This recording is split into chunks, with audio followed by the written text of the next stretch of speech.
Welcome to the Pooch Parenting Podcast, a podcast for parents with dogs. I'm Michelle Stern, a certified professional dog trainer, mom, and former teacher.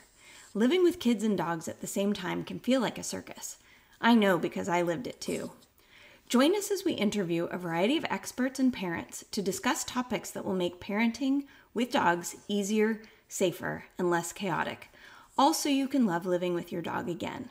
I'll always keep it real, which might even mean that you hear the messiness of life in the background on occasion, but at least you know you're not alone.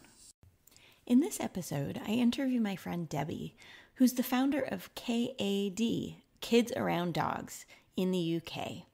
She has a very special protocol for how to help children who are fearful of dogs, and we talk about that among other perks of working with families with kids and dogs in this podcast. I'm sure you're going to love it as much as we did. Enjoy. Debby, we finally are getting a chance to talk, and I could not be happier. Thank you so much for being here today. Thank you for having me. I'm really happy to be here. Oh my gosh. This is such a fun conversation. So Debby is a friend of mine from social media because we run in similar circles and we both have a similar topic of passion, of focus.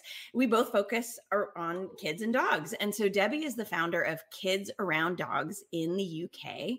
And Debby, why don't you introduce yourself and then we're going to dive in because you have a really special focus that nobody I have ever met has. And we're going to help so many people. So thank you. Yes. So I am in the UK and that's why we have never met. So it's great to at least be able to meet each other online. But one day I might come all the way to California to meet you. So I am the founder of Kids Around Dogs, and Kids Around Dogs is an association of dog trainers and or dog behaviorists in the UK that we're all force-free trainers and qualified and with experience. And we concentrate on helping families with children to raise their dogs to live in harmony with the kids. But also, and that's the little special thing, if you like, I have created a protocol to help children to overcome their fear of dogs. I find that a lot of families are worried about so many things when they're raising kids and dogs at the same time. Some of it is literally just the sanity of the parents, that they're just overwhelmed because it's like living with a Tasmanian devil, that the kids are unpredictable, the dog is unpredictable, somebody is always getting into trouble, and if it's not the child, then it's the dog. And they just need support and compassion from somebody who gets it. And you're a mom and I'm a mom, so we both understand what it's like. You and I, before we started recording this, were joking that we were, well, I can speak to myself at least, but I was sort of a judgy person before I had children, like, oh, why don't they have their dog under control? Why don't they have their kids under control or whatever? And then of course you have your child and you're like, oh God, I am so sorry for judging you because now you're in their shoes, right? But I also feel that parents are worried because they don't want their dogs and child to have a relationship that is unhealthy or that causes fear one way or the other. And that fear can come from a variety of things. So let's start there. Let's talk about fear, what it is. Like when a kid is afraid of a dog, is it just a phase where some parents are probably thinking, oh, he'll just get over it, right? What does it come from? And let's start with that, I guess. So to kind of like introduce this, I kind of like to tell you why I started the protocol, or I decided to build this protocol. My daughter is 9 years old. She's Molly, and she was born with dogs around. So to her, it was just normal to have a dog around, and she never had a problem with this. But then she started being a bit older and invited her friends over for play dates and all that. And I've never realized just how many kids were scared of dogs. She had some friends climbing on their mom to run away from our dogs, or climbing on top of the stairs, or they asking me, crying that they needed the dog away. I've never realized just how difficult life must be for a child, in a way, to go around the world and seeing dogs everywhere, because dogs are everywhere. they are at least in the UK, you're allowed to take them to the pub, or some restaurants will allow it. A lot of shops might have it now because of maybe assistant dogs and stuff. And they're everywhere, the streets, at the school gate, everywhere. So with a child who is scared of the most common animal that everyone has in the whole world, I can't imagine living a life like that, basically. And then I started noticing, being a dog trainer and behaviorist, I started noticing how a lot of parents were adopting dogs to help the child to overcome the fear of dogs. But actually, the kid lives in a house with the object of their fear there all the time. That's so stressful. And it must be, yeah. I can't speak for direct experiences. I've never been scared of dogs myself. But by looking at these children, how scared they are to live in their own home or to go and visit a friend or even a family member, it must be a nightmare. It must be a nightmare. So I decided, right, okay, let's do something to help these children. I couldn't find anything else of value around, or nothing specifically for dogs. There are a lot of great doctors that specify in fears and other phobias, but I couldn't find anything that was specifically for dogs. And they also covered not only helping the children, but helping the dogs as well. Because very often we put dogs in a situation they don't want to be in. And that's not fair on the dogs as well. So the protocol sees helping children, but also keeping an eye on how dogs feel. So we can help both species as such. And I've noticed by talking to parents first and to the children as well, how fear really comes from different things, and it exhibits itself in different ways.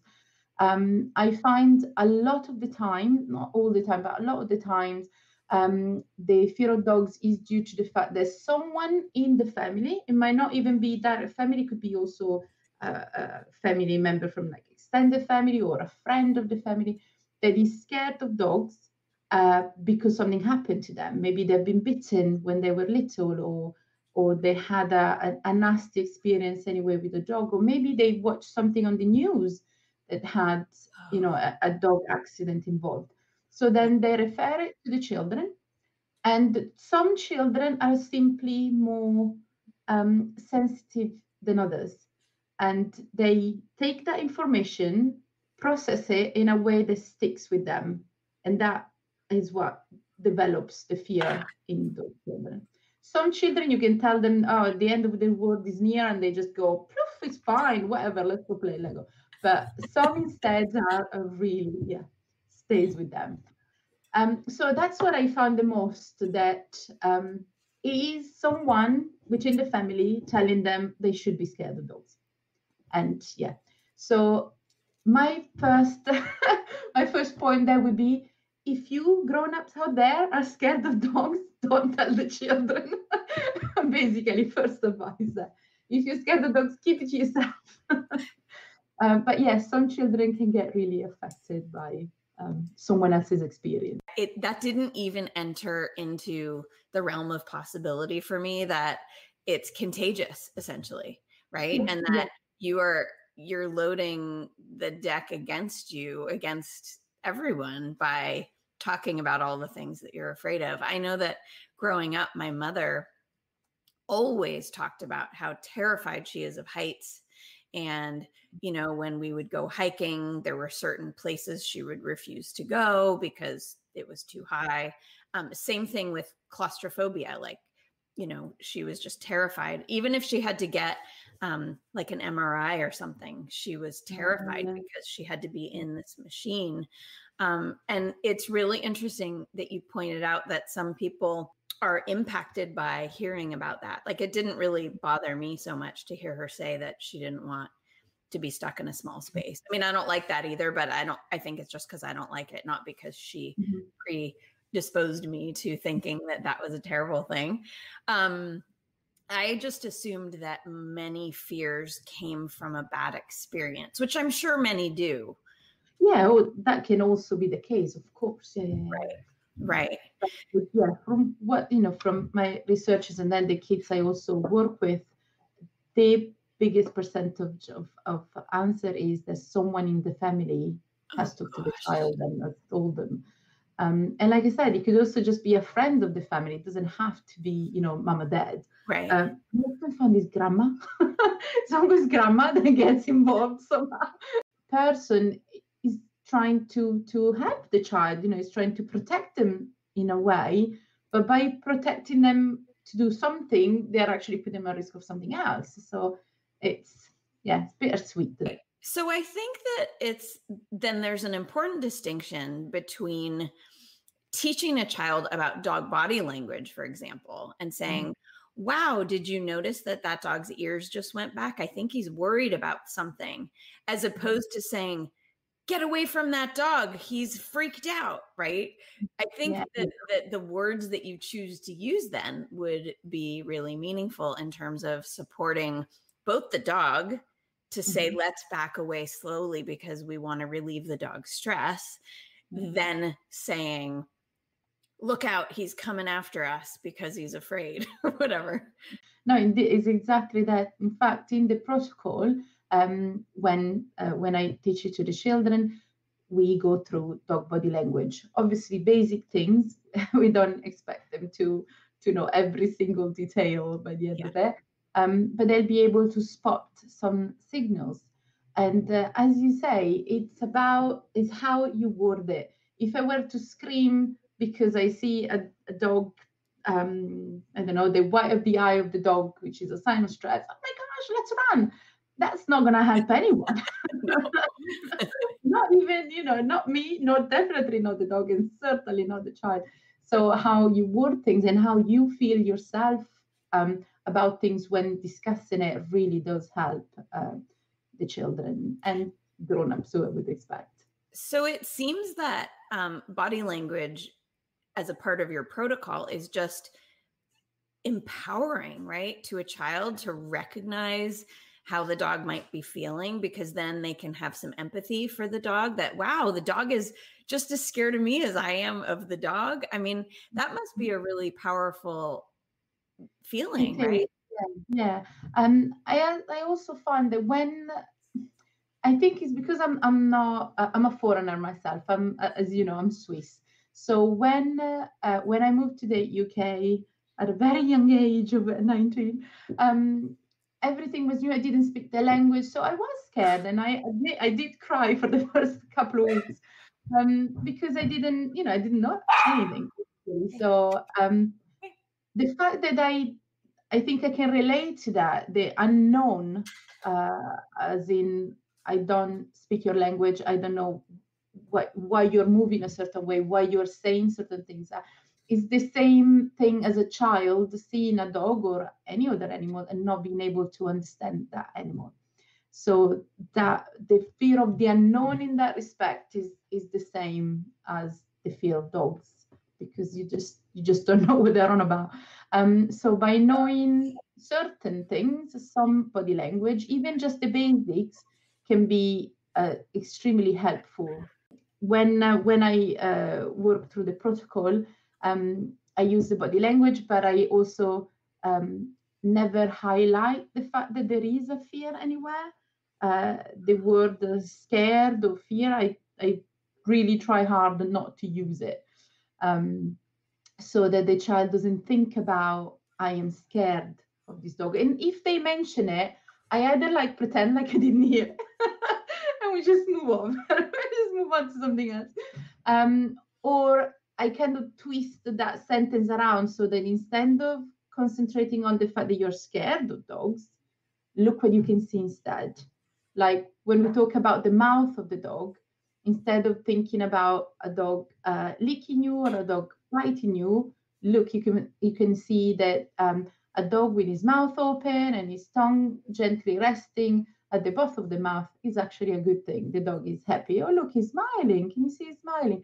So we highlight the good and try to avoid discussing or concentrating on the bad. So I have a question then, a follow-up on that. So if if we don't really acknowledge that the child is afraid of the dog, how does a parent bring up the subject that they're going to work with you?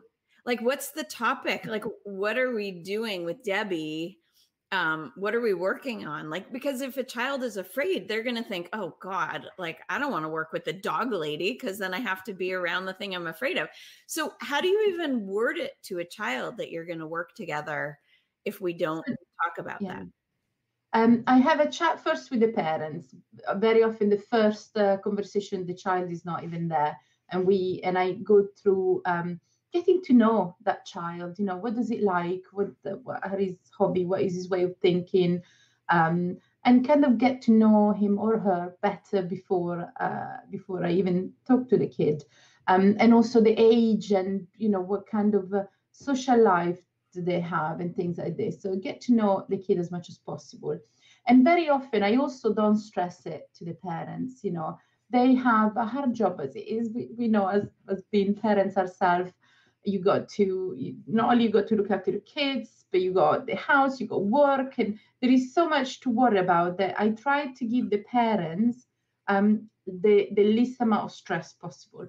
So we go through things together. We go through a questionnaire together that helps me to understand the point of view of the kid, if you like, and the family environment. And if he's an anxious child, if he's not, what kind of, and health as well, health-wise, if maybe there are some other health issues that we should be considerate of and stuff. So I get to have these questionnaire fill out while talking to the family. And then I send them a webinar that I've created on the language of dogs, and I send that to the parents because I always say they can have a glass of wine while watching me on a screen, and then they can start getting to know dogs with that. And I also don't, I always tell them, don't worry if you can't watch it all, or if you can watch it in bits, it's fine, but it gives you an introduction to that life. And then we dive into the kids. So I don't ask the parents to be very careful on not to use a word or not to use another, because they have so much to deal with as it is. What I do ask of the parents is to be supportive of their child, to never dismiss what they say, because what they say and how they feel is really important. This is how we're going to help them. So if a child says, "Oh, I'm scared of dogs because a dog could jump at me," and they go, "Oh, don't be silly." If you dismiss what the child feel, you lose some trust from the child point of view, and he will feel like he's less actually say maybe less clever in a way, or he will doubt his own feelings, Right. his own person as such. So never dismiss what the child says, but at the same time never highlight the fear. So that I do point that out. Try not to make it too much of a big deal, but at the same time don't just dismiss us that you're being silly and that's it. Right. What I do as well is actually talk about dogs, and I show them pictures of dogs. And when I do meet them in person as well, one little thing, I give them a little present that has a dog on it, like completely dog obsessed. So by the end, they'll be like, "Oh my gosh, I know dogs so much now that I can't possibly be scared of them anymore." That's great. I like the positive way that you deal with that. Yeah. And I've interviewed some other parenting experts on the podcast. And one thing that is very consistent across with mindfulness coaches and therapists is honoring how they're feeling and not dismissing it. So exactly like what you're saying. So it's so valuable for families to be able to work with someone who understands both the dog side and the kid side, because you're really able to hone into those little subtle signs that the dog is giving of stress, but you're also very supportive of the child and acknowledging, wow, that must be really hard. What are we going to do about it? I think that's wonderful. Thank you. I must say, I think it's always easier when he's not your child. Yeah. I think we all need parenting coaching and support at some point. Yeah, me too. Right. That's really good. So I have another question here. So do you find that it's harder to help a child get over their fear of dogs when they've had a negative experience specifically versus that it's some sort of idea that's been pre-programmed into them by the in-laws or whoever. Do you, in terms of a timeline of, I mean, obviously it's just like dog training. You can't guarantee anything. You can't say, I guarantee you'll be over this in X amount of time. But I am curious, like, do you find that it takes longer for a child to feel more safe when, they've had a bad experience versus, they're just hearing it socially or on the news or whatever? The answer is going to be a bit disappointing in a way, because it really depends on the child. So it really depends as well on the state of mind, and again the health of the child in itself. There are quite a few children that are in the spectrum of autism, especially in this country. There is quite a lot of this, and so I find that a lot of my clients are autistic. So that might also affect the way they feel about dogs. For instance, one of the most common thing in autistic children is that they are scared of dogs, not so much of the dog in itself, but they're scared of being licked by the dog, or they are scared of the fur of the dog, because if they touch it or if they are licked, as some children have been, their sensory is different from another child.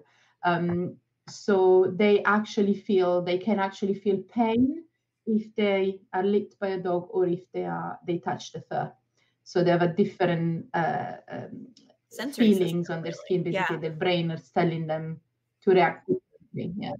For those children, for instance, in some cases, you might think that it might be more difficult to get over it, but actually it's been surprisingly good with them as well. So I can't say whether one experience would affect all the children in a certain way, because really they're all different.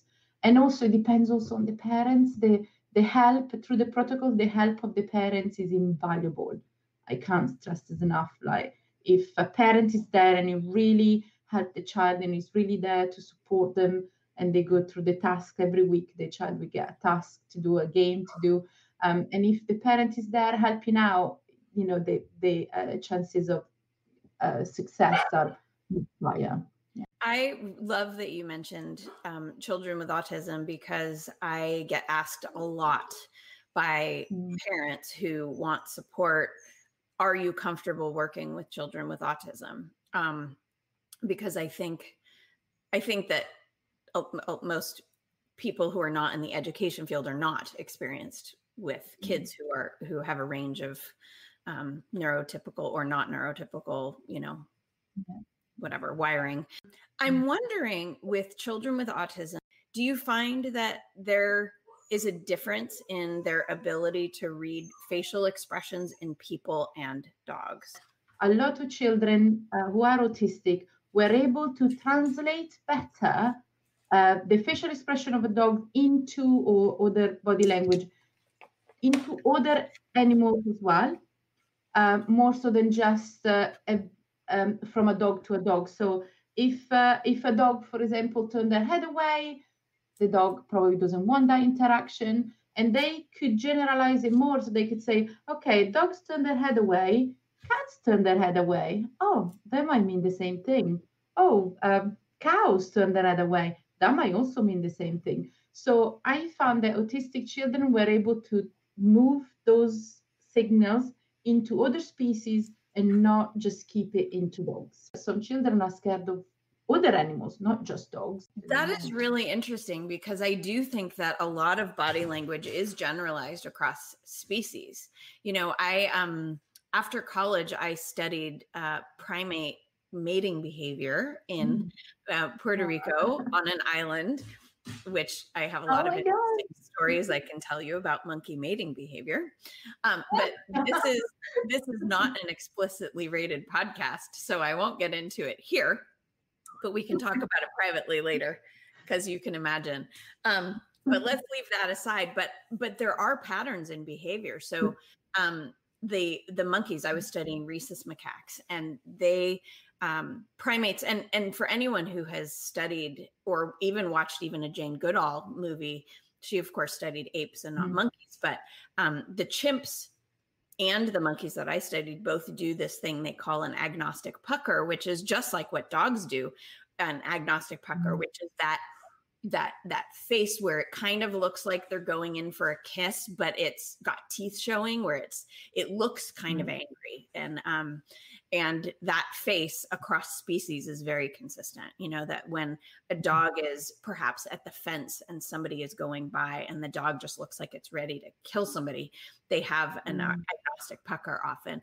And the monkeys that we studied, if another male came too close to their female, for example, he would do an agnostic pucker as a threatening gesture against another male monkey to say, excuse me, she belongs to me, get away. And you see that in chimps as well. So I love that these children are so perceptive that they are able to generalize across species. That's brilliant. Oftentimes kids struggle with so many things that instead of being frustrated about how hard something is, it's wonderful to be able to look at progress, you know, and like, you're brilliant. How did nobody else know this? Like, we have to teach your parents, right? You just figured out something amazing. And I think, they might just saying it because they've been polite. No, I mean it. You know, I mean, it's brilliant. You know, it's some things they come up with. It might have been even a little thing, but it was something I didn't think of, or it's something new, or it's something creative. I'm like, I love this. I'm going to use that again, kiddo. So it's brilliant. I think that's why I particularly like working with children, because there is always something, you know, interesting. And there's a lot of breakthroughs, and the people who know me really well know that I can be a crier, and like a happy crier, not just a sad crier, you know? So like if something really cool happens, I'm just like, oh God, like I get very emotional when there's a breakthrough, and people think it's really funny. My kids love to make fun of me for crying for stuff. So, but I do think that parents truly appreciate having their children be seen, like really truly seen, and also to have us be able to point out triumphs that they themselves perhaps might not have noticed because they're in the trenches every day and they're tired and they're sick of it and they're only seeing the negative. We can all do this, where you get this tunnel vision. And, you know, as dog professionals too, we see this a lot where people are just so frustrated with the dog in front of them, that the dog isn't what they wanted. And it turned out that, you know, I wanted a dog who could sit out at cafes with me, and my dog barks at everybody going by, and what am I going to do? And they focus on every negative thing that the dog does, as opposed to celebrating the fact that the dog actually sat there for 5 minutes without barking at anyone. Little, I think, baby steps, and having a cheerleader like you or like me is what so many parents need, I think. So if you go on www.kidsarounddogs.co.uk, you can find an approved trainer in your area if you're in the UK. If you're outside of the UK, you can get in touch with me on kidsarounddogs@gmail.com, or like I said, if you go on the website, then you can get in touch directly. We are on Facebook, Instagram, Twitter, like seriously, everywhere. Perfect. Okay, great. I will link to all of those resources on the show notes page.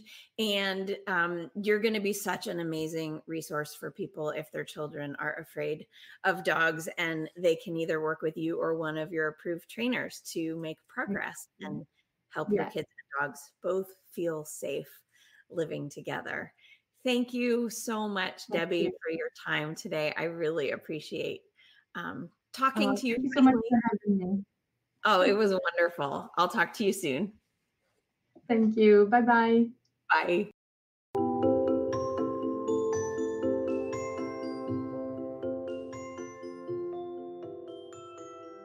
If you haven't already, please subscribe to the Pooch Parenting Podcast on iTunes or on the podcast app of your choice. If you're looking for ongoing support for your family with dogs, be sure to get on the waiting list for my Thriving Parents with Kids and Dogs membership at www.safekidsanddogs.com. And don't forget to follow Pooch Parenting on Instagram or Facebook. Thanks for listening.